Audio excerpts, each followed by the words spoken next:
Behind the Shades.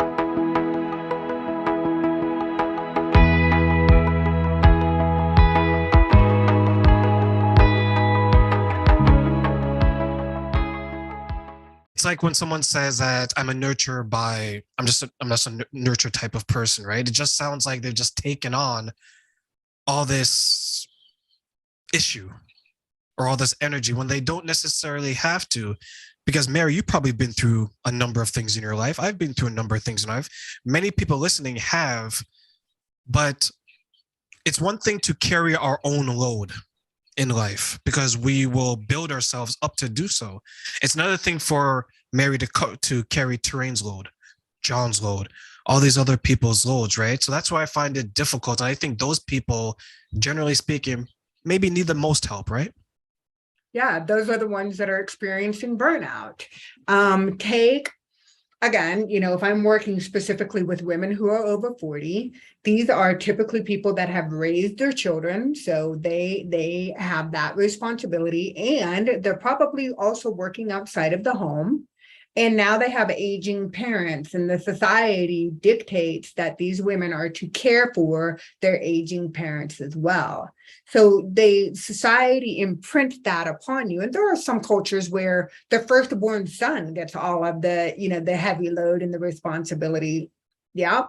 So we can't just single out women specifically, but that in itself, when we identify burnout, most people say, well, that's a professional thing. No, burnout can happen in a personal life, just in a home environment, just as easily as it can with the excessive demand, just as easily as it can in corporate America or in the corporate world.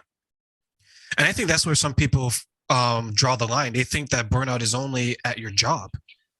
Burnout could be, I'm burnt out as a father, a husband, a wife, a mother. And when you mention women over the age of 40, in many cases, they're probably married, have been married, or have children, or they've experienced that part of life. So they've been pulled in so many different ways that I can totally understand why they would feel burnt out, because there comes a point in your life where if you, let's say, we have a young lady that's divorced. She was a certain way for a number of years. She was herself, and then she became a wife, a mother, perhaps, right?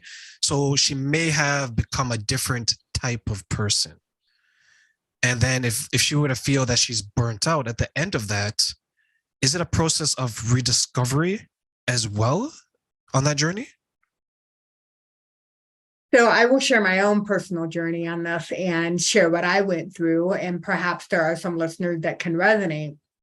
And I'll run through the whole. Mine was primarily based upon professional burnout, but my cycle went in a period of from 25 to, let's say, 15 years.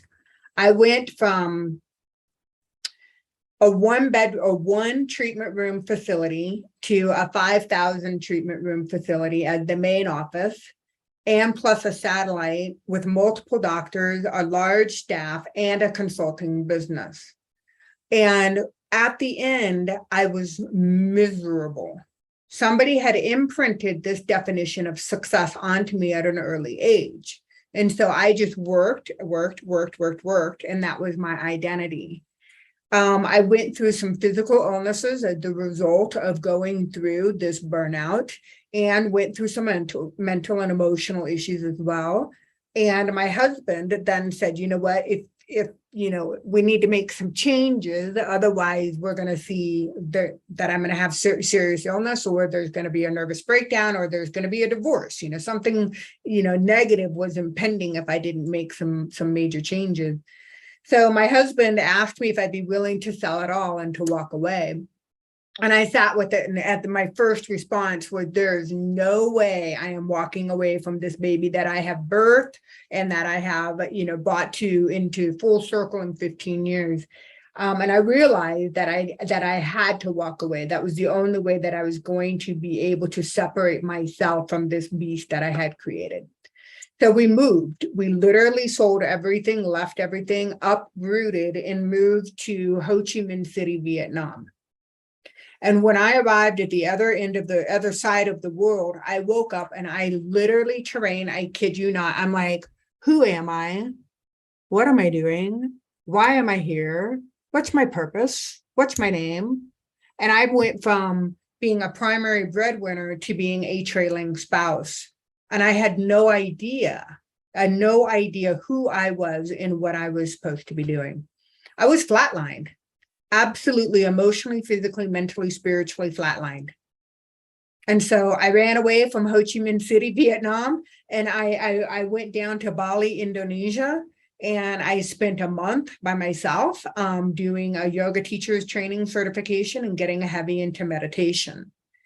And that's what changed that identity crises for me. And I share this with you, Terrain, not from a victimized story, not from that standpoint, but from a hero's journey, kind of a viewpoint, that we can go through the depths of our lows and come out of it to be able to share that story for other people's benefit.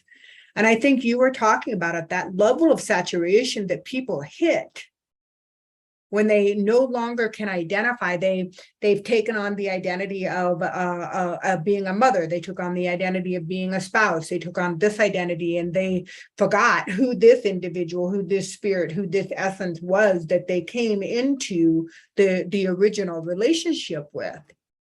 And it happens, and it's an insidious onset, meaning that it just doesn't, you just don't wake up and you forget who you are. It happens over time. It happens over life experiences. It happens over years.